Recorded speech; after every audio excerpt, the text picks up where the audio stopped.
اما قدر علم کی معلوم میشه، کی بری آدم واضح میشه؟ زمانی که از این دنیا بروه. الى جنت الله زوف الشهید و حی الشهید باحلى نشید. تا وقتی که موجود است آدم قدرش نمیفهمه. علما یادتان باشه روح جامعه است، حیات جامعه وابستگی به علما داره. تا وقتی که علمای ربانی، علمایی که از دو مصدر وحی بری تو فتوا میده، بیان و تقریرش از دو مصدر وحی است، کتاب الله و سنت رسول الله، اینطور علما موجود باشه امت گمراه نمیشه، امت فریب دشمن نمیخوره، امت گاهی هم دوستی را با کفار قطعا نمیکنه، تاویلات نمیکنه، آن چیزی که حق است بیان میکنه. اینطور علما خیلی کم پیدا میشه در طول تاریخ.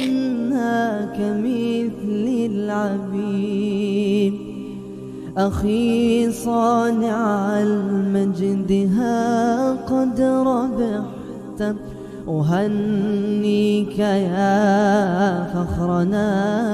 الله غریقی رحمت کنه، مغفرت و رضامندی خدا از امام اهل سنه احمد ابن حنبل رحمت الله علیه. الله اعلان رضامندیش از او کنه. الله اکبر. مخلوق جمع است. احمد ابن حنبل آورده شده، برش میگه که اقرار بکو که قرآن مخلوق است. نعوذ بالله. یک نفر نشسته است، کلگی انتظار داره احمد ابن حنبل چی میکنه. امروز ما محض تهدید میشیم، نعوذ بالله ایمان بی ایمانی خود اعلان میکنیم. یک نفر برش آمد به احمد ابن حنبل رحمه الله میگه فرق است بین اکرای عوام اکرای عالم.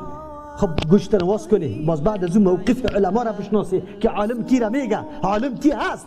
برش میگه که احمد جانت در خطر است، رسوا میشی، مصیبت برات میرسه، خیر است. در قلب این عقیده را نکو، در زبان هم قدر بگو و توریه کو. توریه ای را میگه که در ظاهر مخاطب یک مطلب بگیره و در باطن مطلب تو دیگه باشه. ابو بکر رضی الله عنه امرای رسول الله روان است. دمو شبی که هجرت میکنن نفر در دمی روی آمد. از ابو بکر رضی الله عنه میشناسه، رسول الله نمیشناسه. میگه من هذا الرجل، این شخص کی است؟ ابو بکر رضی الله عنه ایران شد. اگر بگوی که رسول الله خواهی خلاص شد، نمایان شدیم، دنبال ما را تعقیب میکنه دیگه، خلاص نمیشیم. الله اکبر. دمی وقت در قلبش الله ای گپ میندازه.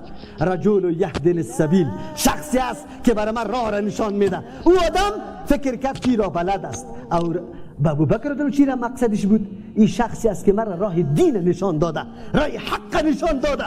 این را توریه میگه. احمد ابن حنبل رحمه الله بالکل توریه میتونست، میگفت القرآن مخلوق، قرآن مخلوق است. خب هدفش چی می بود؟ ورقای قرآن. هدفش چی می بود؟ نوشته قرآن. لیکن احمد ابن حنبل امام اهل سنت میگه بری آدم، این مردم هم میبینی که قلم و کتابچه و کاغذ همراهش است، میبینه ما عالمه، خبرداری اگر این گفت گفتم این کلی مخلوق تباه کردم به عقیده غلط. الله اکبر. گفت نه میگم قرآن کلام الله است، غیر مخلوق است. عالم باید بدانه موقف خدا. گپی تو سبب گمراهی مخلوق میشه، ولو که برای رخصت است، همین رخصت هم دقتی پای. حالی دیگه عزیمت اختیار کن، عزیمت اختیار کن، به خاطر که سبب گمراهی مخلوق. بعضی کسا والا شما سختی ها را میبینین، این بندی شدین. شما اگه بندای خوبی الله میبودین چرا بندی شدین؟ چرا مردم شما را بد میگن؟ آیت قرآن برای ما چی میگن؟ سوره عنکبوت آیت 2 و 3 است. الف لام میم. احسب الناس، آیا گمان میکنه مردم ان یترکوا، این که ترک شوند، ان یقولوا آمنا، ای که بگن ما ایمان آوردیم، و هم لا یفتنون، در حالی که اونا امتحان و آزمایش نشن، فتنه ها و سختی ها سر از اینا نبین. الله متعال میگه ولقد فتن الذین من قبلهم، یقینا که ما امتحان کردیم کسایی که قبل از اینا بودن. چرا یا الله امتحان میکنی؟ چرا این سختی ها را سر بنده هایت میاری؟ فلیعلمن الله، تا که معلوم کند الله متعال. الله عالم الغیب است، از قلب کلگی با خبر است، لکن بر مردم معلوم کنه. کی معلوم کنه؟ الذین صدقوا، کسایی که راست میگن. ولیعلمن الکاذبین، و معلوم بکنه مردمای دروغگو را. که این نفر به خاطر ازی که در سختی ها مبتلا نشه، درس قرآن نمیته، درس حدیث نمیته، عقیده را بیان نمیکنه، حق بیان نمیکنه، به خاطر ازی که در کجا باشه؟ سر کلمه لا اله الا الله تجارت میکنه. حالا هر کس میگه دیگه صاحب من مسلمان هستم و من دیندار هستم و من فلانی هستم و شما یا تو هستین و چطور هستین و چنان هستین. من صاحب تابال یک 35 تا تخلص خبر ما دادن، لکن در روز قیامت انشاءالله تعالی معلوم میشه که کی حقیقتا بلا اله الا الله یقین داره، باور داره، و کی لا اله الا الله را میفروشه و سر از تجارت میکنه. کی به خاطر لا اله الا الله شبا سختی ها را تیر میکنه، و کی به خاطر لا اله الا الله در موترهای لکس، در بلدنگ های لکس زندگی میکنه. و کل ما در روز قیامت استاد میشیم و او تو نشه که بگوی و امتاز الیوم ایها المجرمون، ای مجرما، از زیر بیرق لا اله الا الله، از زیر لوای محمد رسول الله صلی الله علیه و سلم بیرون شوید.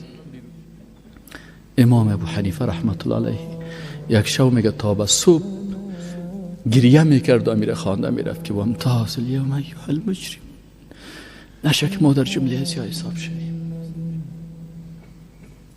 نشه که دیگه مجرم ما باشم. الله فرموده انما یخشى الله من عباده العلماء، عالمی که یقینا خشیت قلبی از او را فرا گرفته باشه، او مال و متاع و زیبایی دنیا را، او جاه و جلال و منصب دنیا را قطعا در نظر نگرفته، هیبت و عظمت بزرگی الله در قلبش نشسته باشه، غم و پروایی مال و منال و جاه و جلال دنیا را نداره، فقط این فکر میکنه که در روز قیامت با پیش الله متعال در مقابل این علمی که برای من نصیب شده و این علم کتاب الله برای من نصیب شده چی جواب داشته باشم. هرگاه امت میبینه در پرتگاه دلالت و گمراهی، شرک و بدعت دست به گریبان است، چه قسم این تصور میکنه که روز قیامت الله متعال از من سوال بکنه که امت به چشم سر میدیدی، چرا ترجیح داده بودی 4 روز زندگی آرام و راحت خدا. و از او عالم گپ میزنم که او در اول مرحله و میدان نفس خدا در پیش مردمای مشرک و مبتدی نعوذ بالله در پیش او مردم پیش میکنه که تا سینهش مرمیدوز شود، تا که او کشته شود، تهدیدها را متحمل میشه، شکنجه ها را متحمل میشه، لیکن مبارزه خدا او طرف نمیکنه. اما الله متعال در طول تاریخ مبارزینه، مردمایی که یقینا حق پرست است، مردمایی که از جان خود تیر میشه، مردمایی که دین از همه چیز کده مقدم میشماره، رضای الله را مقدم میشماره، همونطور مردم الله پیدا میکنه. در طول تاریخی تو نگوی که یک نفر وفات میکنه شاید کسی دیگری پیدا نشود، الله طور شاگردایش پیدا بکنه از همون علمای سابقه که از واقع یک قدم پیشتر خدمت کنه، یک قدم پیشتر قربانی بده. ای بالکل الله دین خود حفاظت میکنه و همچون علما و مجددین دین حتما پیدا کرده نیست. او جوان تو دنبال علمای حقانی و ربانی برو، کسی که 10 سال 20 سال عمر خدا فقط در مطالعه تفسیر و کتاب الله تیر کرده، تو دنبال از او برو. در 2 روز 2 عبارت یاد کردنت تو مستحق فتوا و تکفیر کسی نیستی. نکو خدا خراب نکو، جامعه را خراب نکو، یک منهج بزرگ لکه‌دار نساز، یک منهجی که واقعا از دین نمایندگی میکنه توسط اعمال و توسط گفتارهای زشت و نادرست تو او بدنام میشه. اما قدر علم کی معلوم میشه، کی برای آدم واضح میشه؟ زمانی که از این دنیا بروه. تا وقتی که موجود است آدم قدرش نمیفهمه. علما یادتان باشه روح جامعه است، حیات جامعه وابستگی به علما داره. تا وقتی که علمای ربانی، علمایی که از دو مصدر وحی برای تو فتوا میده. بیان و تقریرش از دو مصدر وحی است، کتاب الله و سنت رسول الله. اینطور علما موجود باشه امت گمراه نمیشه، امت فریب دشمن نمیخوره، امت گاهی هم دوستی را با کفار قطعا نمیکنه، تاویلات نمیکنه، آن چیزی که حق است بیان میکنه. اینطور علما خیلی کم پیدا میشه در طول تاریخ و یا یک طایفه کوچک میباشه. خب الحمدلله که زمانه و تاریخ از پیشش خالی نیست. الله متعال حتما کسی را پیدا میکنه که همین قسم خدمت دین بکنه. از همون خاطر است که رسول الله صلی الله علیه و سلم میفرما ان العالم لا یستغفر له من فی السماوات و من فی الارض. الله اکبر. عالم حقانی که وظیفه و رسالت خود ادا کرده، مسئولیت خود در سر رسانیده، پیغمبر علیه السلام میگه برش بخشش طلب میکنه برای این عالم آن چیزی که در آسمان است و آن چیزی که در زمین است. الله اکبر. رسول الله برای تعمیم حکم که شامل شود کل چیزا را میگه حتی الحیتان فی الماء، تا ای که ماهی ها در آب برای عالم استغفار طلب میکنه. سنگ، چوب، حیوان، پرنده، انسان، جن، ملک، کلش به این عالم استغفار طلب میکنه. اگر دیگه هیچ فضیلت نداشته باشه همین کفایت برش نمیکنه؟ بعد از او پیغمبر میگه که ان العلماء ورثة الانبیاء. در دیگه روایت میفرما که فضل العالم على العابد كفضل القمر على سائر الكواكب. عالم فضیلتش به مثل فضیلت محتاب است، مثل که سری باقی ستاره ها فضیلت داره. بعد از پیغمبر میفرما که ان العلماء ورثة الانبیاء. علما وارثه پیغمبران است. دین حفاظتش توسط علما میشه. مجتمع اسلامی نیاز و ضرورت به امچو علما داره که عقیده حق به مردم واضح کنه، نشر کنه، شبهات ملحدین، شبهات دشمنای دین جواب بگوید. یقینا اینطور علما خیلی کم میباشه.